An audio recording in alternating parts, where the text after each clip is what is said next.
ವಿಜಯಪುರ ಜಿಲ್ಲೆಯ ಮುರುಗೇಂದ್ರ ಸ್ವಾಮೀಜಿಯವರ ಪ್ರಥಮ ಪುಣ್ಯಾರಾಧನೆ ಹಾಗೂ ಧರ್ಮಸಭೆ ಬಸವನ ಬಾಗೇವಾಡಿಯ ಪಟ್ಟಣದ ವಿರಕ್ತ ಮಠದಲ್ಲಿ ರುದ್ರಮುನಿ ಶಿವಯೋಗಿಗಳ ಸರಣೆ ಮತ್ತು ಮುರುಗೇಂದ್ರ ಸ್ವಾಮೀಜಿ ಪ್ರಥಮ ಪುಣ್ಯಾರಾಧನೆ ಹಾಗೂ ಧರ್ಮಸಭೆ ಕಾರ್ಯಕ್ರಮ ನಡೆಯಿತು. ಊರಿನ ಗಣ್ಯ ವ್ಯಕ್ತಿಗಳು ಮತ್ತು ಪೂಜ್ಯರು ಮುರುಗೇಂದ್ರ ಸ್ವಾಮೀಜಿಯವರ ಭಾವಚಿತ್ರಕ್ಕೆ ಪುಷ್ಪನಮನ ಸಲ್ಲಿಸಿ ಮತ್ತು ಜ್ಯೋತಿ ಬೆಳಗಿಸುವ ಮೂಲಕ ಕಾರ್ಯಕ್ರಮಕ್ಕೆ ಚಾಲನೆ ನೀಡಿದರು. ಕಾರ್ಯಕ್ರಮ ಉದ್ದೇಶಿಸಿ ಈರಣ್ಣ ಪಟ್ಟಣಶೆಟ್ಟಿಯವರು ಮಾತನಾಡುತ್ತಾ, ಈ ಭಾಗದಲ್ಲಿ ಪ್ರವಚನ ಭಾಸ್ಕರ ಸ್ವಾಮೀಜಿಗಳಿಂದೇ ಪ್ರಸಿದ್ಧಿ ಪಡೆದ ಶ್ರೀಗಳು ಸದಾ ಜನರ ಮನಸ್ಸಿನಲ್ಲಿದ್ದಾರೆ. ಮಠಮಾನ್ಯಗಳು ಅಭಿವೃದ್ಧಿ ಹೊಂದಲು ಭಕ್ತರ ಸಹಕಾರ ಅವಶ್ಯ ಎಂದರು. ಸಮ್ಮುಖ ವಹಿಸಿದ್ದ ಬಬಾಗೇವಾಡಿಯ ಹಿರೇಮಠದ ಶಿವಪ್ರಕಾಶ್ ಶಿವಾಚಾರ್ಯ ಸ್ವಾಮೀಜಿ ಮಾತನಾಡಿ, ಮುರುಪೇಂದ್ರ ಸ್ವಾಮೀಜಿ ಎಲ್ಲರನ್ನೂ ಪ್ರೀತಿಸುವಂಥವರೂ ಆಗಿದ್ದರು. ಅದಕ್ಕೆ ಇಂದು ಎಲ್ಲರ ಮನದಲ್ಲಿದ್ದಾರೆ. ಬಸವಪುರಾಣ ಪ್ರವಚನ ಅದ್ಭುತ ಪ್ರವಚಕಾರರೂ ಅವರಾಗಿದ್ದರು ಎಂದರು. ಶ್ರೀ ಮುರುಗೇಂದ್ರ ಸ್ವಾಮೀಜಿಯವರ ಕುರಿತು ಅನೇಕ ಪೂಜ್ಯರು ವಿಸ್ತಾರವಾಗಿ ಮಾತನಾಡಿದರು. ಇದೇ ಸಮಯದಲ್ಲಿ ಅಭಿನವ ಮೃತ್ಯುಂಜಯ ಸ್ವಾಮೀಜಿ, ಸಿದ್ಧಲಿಂಗ ಮಹಾಸ್ವಾಮೀಜಿ, ಜಗದೀಶ್ ಕೊಟ್ರಶೆಟ್ಟಿ, ಸಂಗನಗೌಡ್ ಚಿಕ್ಕೊಂಡ, ಎಸ್ ಝಳುಕಿ, ಜಗದೇವಿ ಗುಂಡಳ್ಳಿ, ನೀಲು ನಾಯಕ್, ಬಸವರಾಜ್ ಹಾರಿವಳ, ಅನೇಕ ಊರಿನ ಮುಖಂಡರು, ಅನೇಕ ಭಕ್ತರು ಉಪಸ್ಥಿತರಿದ್ದರು.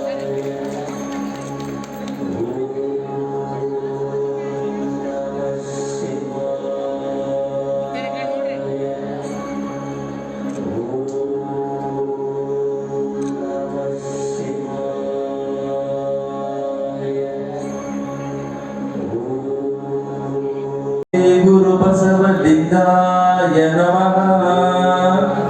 ಓಂ ಶ್ರೀ ಗುರು ಬಸವಲಿಂಗಾಯ ನಮಃ.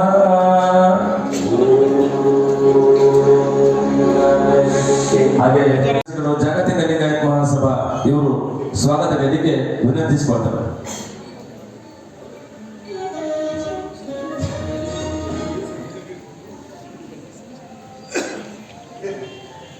ಓಂ ಶ್ರೀ ಗುರು ಬಸವಲಿಂಗಾಯ ಬಸವಾದಿ ಶರಣರನ್ನು ಮೊದಲಿಸುತ್ತಾ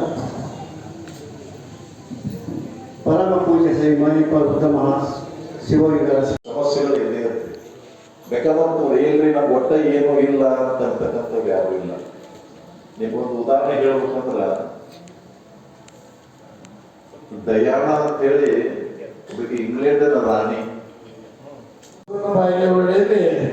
ಪ್ರತಿ ವರ್ಷ ಪ್ರವಚನ ಹೆಂಗಿತ್ತಂದ್ರೆ ಪ್ರತಿಯೊಬ್ಬ ತಾಯಂದಿರು 5 ನಿಮಿಷ ಸಹ ಭಟ್ಟಾರಜ್ಜವರಂತ ಒಂದು ವಿಚಾರದಲ್ಲಿರುವಂತ ಒಂದು ಪ್ರವಚನವನ್ನು 20 ವರ್ಷಗಳವರೆಗೆ ಬಸವನ ಬಾಗೇವಾಡಿಯಲ್ಲಿ ತಾವೇ ಪ್ರವಚನವನ್ನು ಹೇಳಿದರು. 6 ತಿಂಗಳವರೆಗೆ ಬಸವಣ್ಣನ ಪ್ರವಚನವನ್ನು ಹೇಳಿದಾಗ 6 ತಿಂಗಳವರೆಗೆ ಎಷ್ಟೊಂದು ಜಾಗೃತಿಯಾಗಿ ಬಸವನ ಬಾಗೇವಾಡಿ ಜನರಿಗೆ ಅಣ್ಣ ಬಸವಣ್ಣನ ಬಗ್ಗೆ ಸಾಕಷ್ಟು ವಿಚಾರಧಾರೆಗಳನ್ನು ನಡೆಸಿಕೊಟ್ಟಂತ ಪೂಜ್ಯರು ಯಾರಾದ್ರೆ ಅದು ಮುರುಗೇಂದ್ರ ಪೂಜ್ಯರ ಅಂತ ಹೇಳ್ತಿದ್ರು. ನಾನು ಹೇಳಬೇಕಾಗ್ತದೆ.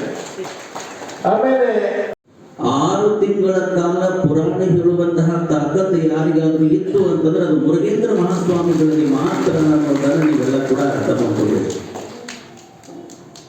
ಬಹುಶಃ ಎಲ್ಲರೂ ಕೂಡ ಮಾತಾಡ್ತಾರೆ, ಆದ್ರೆ ಬೆಳಗಿನ ವಚನಗಳನ್ನು ಬಿಡಿಸುವಂತಹ ಶಕ್ತಿ ಬೇಕಲ್ಲ. ಒಬ್ಬೊಬ್ಬರಲ್ಲಿ ಒಂದೊಂದು ಕಲಾ ಇರ್ತದೆ. ಈಗ ಕರ್ಣ ಹಸಿಗೆ ಅನ್ನುವಂತಹ ಪ್ರವಚನ ಅಂದಾಗ ನಮಗೆ ನೆನಪಿಗೆ ಬರೋದು ಯಾರು? ವಚನಶಿಲಾ ಮಂಟಪದ ರೂವರಿಗಳಾದ ಚನ್ನಬಸವ ಅಪ್ಪಗಳು. ಬಸವ ಪುರಾಣ ಅಂದಾಗ ನಮಗೆ ನೆನಪಿಗೆ ಬರೋದು ಯಾರು? ಮುರುಗೇಂದ್ರ ಮಹಾಸ್ವಾಮಿ. ಅದರೊಳಗೂ ಸಹಿತ ಅಲ್ಲಮ ಪ್ರಭುಗಳ ಬೆಳಗಿನ ವಚನಗಳನ್ನ ಅವ್ರ ಬಾಯಿ ಒಳಗೆ ಕೇಳಬೇಕು ನಾವು. ಅವ್ರು ಯಾವಾಗೋ ಒಂದು ಕಡೆ ಮಾತಾಡೋದನ್ನ ಕೇಳಿದ್ದೆ, ಮುಳ್ಳಿಗೆ ಮುಳ್ಳು ಹಚ್ಚಿ ಬರಕ್ ಹೋಗುದು ಅಂತ ಹೇಳ್ತಿದ್ರು. ಮುಳ್ಳಿಗೆ ಮುಳ್ಳು ಹಚ್ಚಿ ಬರಕ್ ಹೋಗುದಂದ್ರೆ ಏನ್ರಿ? ಮುಳ್ಳಿಗೆ ಮುಳ್ಳು ಹಚ್ಚಿ ಬರಕ್ ಹೋಗುದು ಅಂತ ಹೇಳ್ತಿದ್ರು ಅವ್ರು. ಇದು ಅಲ್ಲಮ್ಮನ ವಚನ, ಇದು ಬೆಳಗಿನ ವಚನ ಇದು.